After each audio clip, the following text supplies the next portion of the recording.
যাত্রীবাহী বাসের পেছনে সজোরে ধাক্কা মারল পণ্যবাহী পিকআপ ভ্যান। এই দুর্ঘটনায় হতাহতের কোনো ঘটনা না থাকলেও বাসের ডিকিতে থাকা ঘি ছড়িয়ে পড়ল রাস্তায়, ফলে ক্ষতির মুখে পড়লেন এক ব্যবসায়ী। ঘটনাটি ঘটেছে শান্তিপুর থানার প্রফুল্লনগর এলাকায়। স্থানীয় সূত্রে খবর, বহরমপুর থেকে কলকাতাগামী যাত্রীবাহী ওই বাসটি একটি পেট্রোল পাম্পের কাছে যাত্রী তোলার জন্য দাঁড়িয়েছিল। সে সময় পেছন দিক থেকে আসা ওই পিকআপ ভ্যান গাড়িটি নিয়ন্ত্রণ হারিয়ে সোজা বাসের পেছনে ধাক্কা মারে।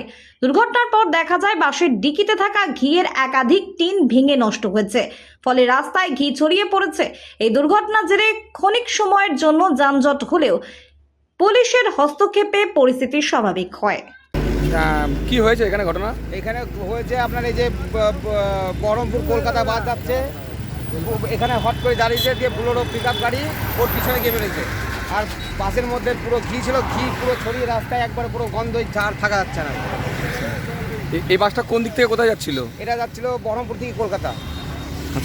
বাসের ভিতরে কতজন প্যাসেঞ্জার ছিল? প্যাসেঞ্জার মোটামুটি ভালোই ছিল। কারোর লেগেছে? না না, কারো কিছু হয়নি।